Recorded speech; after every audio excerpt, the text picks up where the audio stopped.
हिमाचल प्रदेश के मनाली में आप घूमने अगर जाते हैं तो कुछ किलोमीटर ऊपर जाने के बाद आपको दिखाई पड़ता है हिडिंबा का मंदिर। दोस्तों, आपको पता है हिडिंबा एक मानव रक्त पीने वाली राक्षसी थी जो मूल रूप से नागालैंड की राजकुमारी थी। ये मंदिर उनका हिमाचल प्रदेश में है और वहां पर एक देवी के रूप में इनकी पूजा की जाती। हम आपको बताते हैं इसके पीछे की कहानी कि किस प्रकार एक राक्षसी होने के बावजूद हिडिंबा का भीम के साथ प्रेम विवाह हुआ, गंधर्व विवाह, और किस प्रकार वो हिमाचल के मनाली में मंदिर में एक देवी के रूप में स्थापित हुई। इन सारी प्रश्नों के जवाब आपको मिलेंगे इस कहानी में। दोस्तों, हमारे रामायण और महाभारत में कई ऐसे छोटे छोटे रोचक प्रसंग हैं जो हमने सुने नहीं। एक ऐसा ही मजेदार प्रसंग है जब पांचों पांडव लाक्षागृह जलने के बाद अपनी माता कुंती के साथ वन में छिप कर रह रहे होते हैं। दोस्तों, भीम जो कि सबसे ताकतवर थे,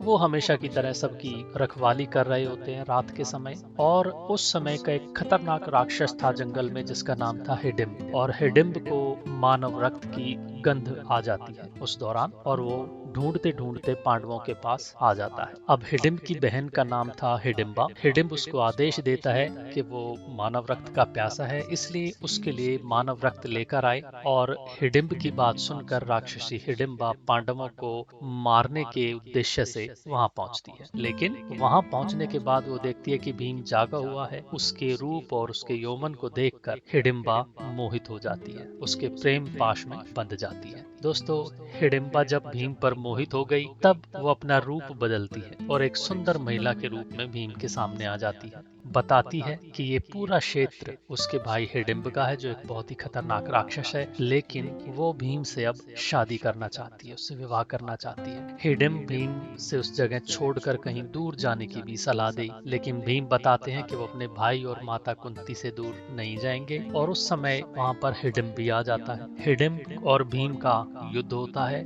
भीम हिडिंब को परास्त कर देते हैं। यही नहीं, भीम ने राक्षस का वध भी कर दिया और हिडिंबा से भी कहा कि वो एक राक्षसी है और इसलिए उसका विश्वास करना ठीक नहीं है, और उसे भी मौत के घाट उतारने के लिए आगे बढ़ते हैं। लेकिन युधिष्ठिर, उनके बड़े भाई और माता कुंती भीम को समझाते हैं कि देखो, स्त्री किसी भी रूप में क्यों ना हो, उसका अपमान और निरादर नहीं करना चाहिए। हिडिंबा कुंती से प्रार्थना करती है कि वो भीम को अपने पति के रूप में वर्ण कर चुकी है, इसलिए उन्हें स्वीकार कर। अब ये सुनकर, अब भीम पहले पांडव थे जिनकी शादी सबसे पहले हुई थी। युधिष्ठिर भीम को आदेश देते हैं, समझाते हैं कि उनको प्रस्ताव हिडिंबा का स्वीकार करना चाहिए, और हिडिंबा ने तुम्हें अपना पति मान लिया है, इसलिए तुम भी इसके साथ पत्नी जैसा ही व्यवहार करो, यही धर्मानुकूल है। तो भीमसेन ने युधिष्ठिर की बात मान ली। हिडिंबा भी बताती हैं कि इस स्थिति में अब जहां भी आप रहेंगे मैं आपके साथ रहूंगी, आपकी आज्ञा मिलने पर तुरंत हाजिर हो जाऊंगी, और आपको कोई भी परेशानी आए तो मुझे याद करना, ये मेरा क्षेत्र है, मैं तुरंत आपकी सहायता के लिए उपस्थित हो जाऊंगी। दोस्तों, इस प्रकार भीम और हिडिंबा का गंधर्व विवाह यानी कि प्रेम विवाह हो जाता है। और युधिष्ठिर हिडिंबा से भी कहते हैं कि देखो, तुम प्रतिदिन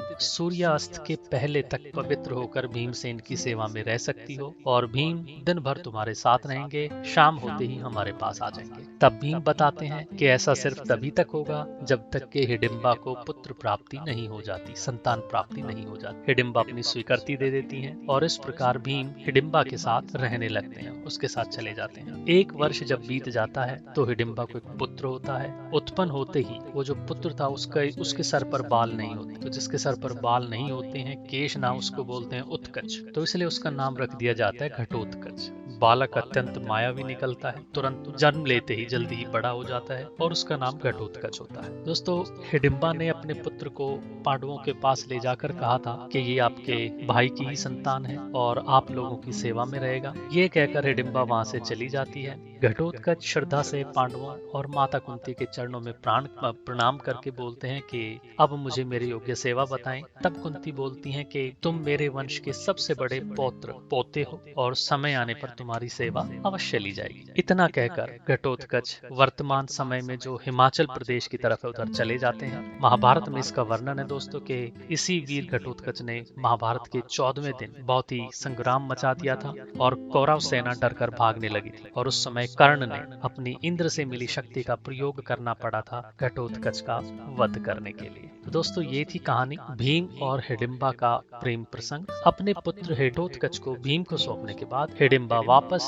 जाकर हिमाचल प्रदेश के उस एक स्थान पर पहाड़ी पर रहने लगती है और उनकी देवी के रूप में अपना हो जाती है। इसलिए यहाँ पर हिडिंबा का एक प्राचीन मंदिर है। यहीं पर उनका राक्षस योनि से देवी योनि में परिवर्तन हुआ था। मंदिर को एक डूंगरी देवी के नाम से भी कहा जाता है, डूंग के नाम से। इसको वहाँ की स्थानीय भाषा में बोला जाता है। इस चट्टान पर कहते हैं कि देवी हिडिंबा के पैरों के चिन्ह आज भी मौजूद है। तो ये एक महाभारत से उद्धृत प्रसंग था। आपको कैसा लगा कमेंट कर बता सकते हैं। धन्यवाद।